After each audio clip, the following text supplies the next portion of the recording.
Bonjour à tous, merci de suivre ce 6h30. 95 personnalités ont été distinguées hier par la grande chancellerie nationale. La cérémonie s'est déroulée au siège de l'institution à Cocody. Il y a eu 52 distinctions dans l'ordre national et 43 dans l'ordre du mérite ivoirien. Parmi ces personnalités figurent des responsables d'administration du public et du privé, des médecins, des hommes de médias et des artistes dont la star du reggae Kone Seydou, plus connu sous le nom Alpha Blondy. Lui et 3 autres personnes ont été faites commandeurs dans l'ordre national. Les récipiendaires ont remercié le gouvernement pour sa reconnaissance à leur endroit. Ils ont promis d'être encore meilleurs dans leurs professions respectives pour le développement du pays.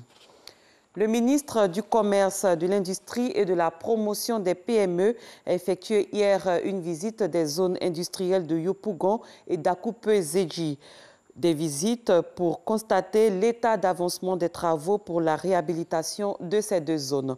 Nadia Edja, Francis Boifou. Première escale de la visite du ministre Souleymane Diarra-Souba, la zone industrielle de Yopougon. Taux de réalisation des travaux de réhabilitation, 90%. Des travaux axés sur la voirie, l'électricité, l'assainissement et l'eau potable, et qui favorisent les activités des opérateurs économiques. Ça fait 22 ans maintenant que je suis dans la zone industrielle de Yopougon et j'ai vu cette zone dans un premier temps, je dirais avec un visage qui était confortable. Je l'ai vu se dégrader progressivement pour atteindre des niveaux bas qui n'étaient pas très beaux à montrer, surtout aux partenaires extérieurs. Il y a quelques travaux supplémentaires à faire, notamment au niveau de certains bassins et également au niveau de certaines routes qui, pour des raisons techniques, en fait, ne pouvaient pas être bitumées. Nous avons noté également qu'il y a un problème de stationnement au niveau de la zone. Donc des solutions sont en voie d'être trouvées à l'effet d'avoir un parking qui permettra à ce que tous ces camions qui viennent en fait puissent y stationner. Autre lieu visité, la zone industrielle d'Akoupe-Zedji sur l'autoroute du Nord. 62 hectares ont été aménagés et affectés sur les 940 hectares représentant la superficie totale du site. Moins de 20% des entreprises y sont installées. Il est bon que lorsque les parcelles sont données pour des travaux, que les parcelles soient effectivement exploitées à cet effet et dans les délais.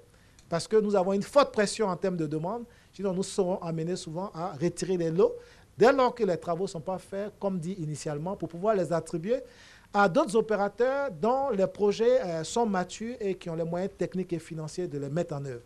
Parce que l'objectif pour l'État, c'est qu'on puisse en tout cas avoir des unités industrielles et également créer des emplois. D'un coût d'environ 36 milliards de francs CFA, les travaux de réhabilitation de la zone industrielle de Yopougon et d'aménagement des 62 hectares de la zone industrielle d'Akoupe-Zedji sont l'une des résultantes du plan national de développement PND initié depuis 2016. Ce projet de développement industriel va s'étendre aux zones industrielles de Koumassi, de Vridi et de l'intérieur du pays. Lutte contre l'immigration clandestine, 2 rapports sur la protection, la réintégration et le profilage des migrants ivoiriens ont fait l'objet d'une rencontre entre la direction des Ivoiriens de l'extérieur et ses partenaires techniques que sont l'Organisation internationale pour les migrations et l'Union européenne. Ces rapports indiquent que 3302 migrants sont de retour en Côte d'Ivoire à ce jour et plus de 2600 ont reçu un appui à la réinsertion individuelle ou collective. Gabriel Zani. 70 jeunes sur 100 de 18 à 30 ans tentent la difficile aventure de la migration clandestine à partir d'Abidjan. Ce profil de migrants clandestins ivoiriens a été dressé dans le rapport de l'Organisation internationale pour les migrations OIM réalisé de mai 2017 à mai 2018. Fait sur la base de témoignages d'un échantillon d'environ 2000 migrants de retour. L'étude dévoile aussi qu'ils sont 50% à passer par la Libye pour atteindre les côtes italiennes. Et ce phénomène est grandissant chez 75 jeunes garçons sur 100 en milieu urbain. Ce premier rapport a été discuté en comité restreint entre la direction des Ivoiriens de l'extérieur et la chef de la mission de l'OIM en Côte d'Ivoire. En général, les migrants ivoiriens sont des jeunes hommes qui avaient un emploi rémunéré formel ou informel, mais qui quand même gagnaient en moyenne au moins 100 000 francs CFA par mois, qui ont investi jusqu'à 2 millions de francs CFA afin de partir sur la route vers l'Europe. Un deuxième rapport fait état de 3302 migrants rapatriés au total. Parmi eux, 2668 ont reçu un appui à la réinsertion. 669 ont présenté des plans de réintégration et 363 ont été référés pour recevoir une formation professionnelle. Les quelques ressources que nous avons eues, nous avons essayé de les organiser autour de quelques projets que sont le retour et la réintégration des migrants, qui est le premier axe. Et puis, il y a ce que nous appelons le projet de la cartographie de la diaspora ivoirienne, qui est un programme qui nous permettra de recenser tous nos compatriotes qui vivent à l'étranger, de telle sorte à actualiser leur profil et nos statistiques. La direction des Ivoiriens de l'extérieur prévoit une nouvelle orientation de sa politique de protection des jeunes pour éviter les récidives. C'est important qu'à côté des efforts du gouvernement de démantèlement des réseaux, de retour des migrants ivoiriens, d'appui à la réinsertion, qu'il y ait à côté de cela une bonne politique d'information et de communication qui permette que la bonne information soit partagée, que les bons outils soient utilisés afin d'aboutir à une baisse de la tendance migratoire des Ivoiriens.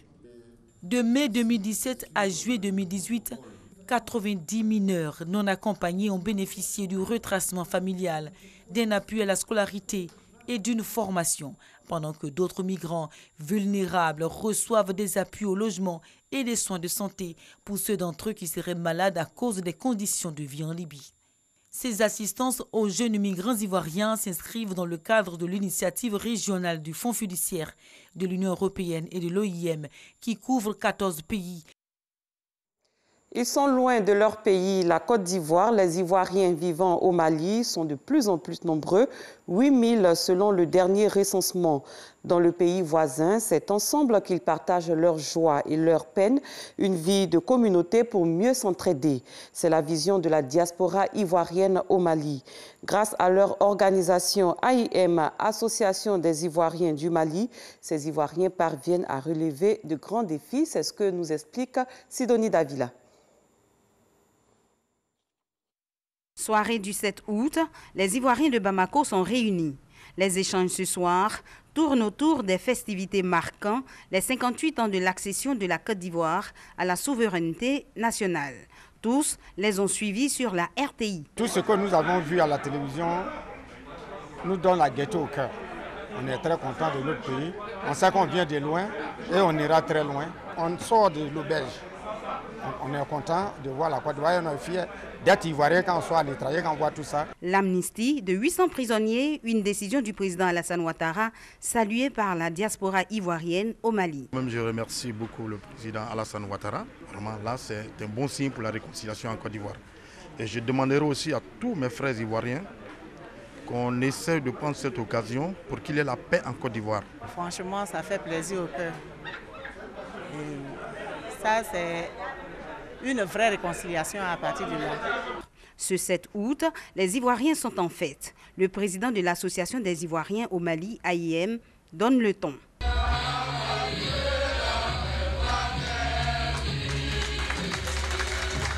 Bienvenue à tout le monde, bonne fête de l'indépendance. Loin de leur pays, ces Ivoiriens ne manquent pas de se retrouver pour évoquer certaines de leurs préoccupations, aussi pour parler de leur apport au développement. La communauté ivoirienne au Mali est vraiment soudée quand il s'agit vraiment de la Côte d'Ivoire ou des intérêts de la Côte d'Ivoire. La dernière fois, quand nous avons vu sur les antennes que les autorités incitaient surtout la diaspora à revenir au pays, à investir en Côte d'Ivoire, ça a été l'objet d'une assemblée générale. Nous avons appelé tous les Ivoiriens qui résident au Mali, voir comment est-ce que nous pouvons vraiment préparer, comment on appelle, notre retour. Donc plusieurs fois, quand il s'agit de développement, nous nous retrouvons. Une question bien souvent abordée, l'intégration dans ce pays frère, une réussite pour beaucoup. Soro Adama en veut pour preuve les mariages mixtes. Prince et Aboudraman sont le fruit de l'intégration ivoirienne et malienne. Leur père, géologue de formation, est ivoirien. Il est en couple avec une malienne depuis 4 ans. Non, ça n'a pas été trop compliqué. Ça n'a pas été trop, même elle était fan de moi. L'intégration ici, c'est pas aussi compliqué que ça. Les Maliens sont vraiment faits plus, comme on le dit dans nos jargons. Moi aussi, je dirais que je suis ivoirienne maintenant. En tout cas, ils sont sympas avec moi. Estimés à environ 2000 en 2004, les Ivoiriens vivant au Mali sont aujourd'hui plus de 8000. La crise post-électorale qui a secoué le pays a favorisé leur déplacement. Pour faciliter leur vie, l'Association des Ivoiriens au Mali, AIM, est créée en 2003. Elle regroupe les différentes associations établies dans chaque commune de Bamako et dans les régions de Kayes, Ségou et Sikasso, des zones où l'on compte un nombre important d'Ivoiriens. On a beaucoup de problèmes, mais je vous dis par exemple, le plus souvent, nous avons des cas de maladie, nous avons des cas de décès. Mais quand nous avons ces cas-là, c'est la solidarité, c'est-à-dire la cotisation interne entre les membres du bureau et le président Soro complète. C'est généralement comme ça. Parce que vous le savez très bien, au niveau de l'ambassade, il n'y a pas de fonds alloués à la communauté. Donc la communauté se débrouille. Nous, en tout cas, nous sommes solidaires dans ce sens-là. L'entraide et la solidarité riment la vie communautaire des Ivoiriens. Leur président, qui investit dans le showbiz et l'hôtellerie, emploie plus de 50 Ivoiriens. Il déplore le manque d'intérêt pour les réunions. Il y a certains qui vraiment ne s'intéressent pas à la cause commune. C'est-à-dire lorsque nous avons des rencontres, il y a beaucoup vraiment qui, je crois, pensent qu'ils se suffisent, qui ne s'intéressent pas à la communauté. Et ce que nous déplorons, généralement, quand nous nous réunissons pour des cas que nous devons aider les frères, généralement ce sont ces genres de personnes-là qui sont dans les problèmes. Donc si nous avons vraiment un appel à lancer, c'est leur dire qu'ici, les premiers parents que nous avons, la première famille que nous avons, ce sont nos frères. Lorsqu'il y a des événements heureux, et souvent même malheureux, ce sont les premiers à intervenir. Le Mali et la Côte d'Ivoire, 1 heure à vol d'oiseau et 24 heures de route pour rallier les deux capitales. La diaspora ivoirienne dit ne pas regretter sa nouvelle destination, vivant en parfaite harmonie avec les Maliens. Loin du pays, l'Association des Ivoiriens au Mali, dont elle salue l'avènement, leur permet de se sentir proches de la mère patrie et des siens.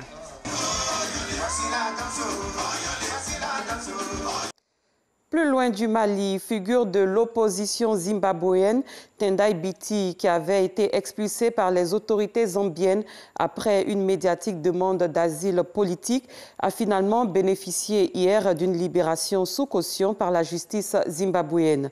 Son parti, le Mouvement pour le changement démocratique MDC, s'apprête à déposer aujourd'hui un recours contre les résultats de la présidentielle du 30 juillet dernier. Hier, Tendai Biti, 52 ans, ancien ministre des Finances, a été présenté à la justice zimbabwéenne qui l'a accusé de proclamation illégale de résultats électoraux et de violence sur la voie publique. Les autorités russes ont jugé illégales hier les nouvelles sanctions annoncées la veille par les États-Unis dans le cadre de l'affaire Skripal. Moscou compte prendre des mesures de rétorsion contre Washington. L'administration a décidé d'imposer des sanctions contre la Russie à compter du 22 août prochain. C'est la fin de ce 6h30. Merci de l'avoir suivi. Très bon début de journée à tous et à toutes.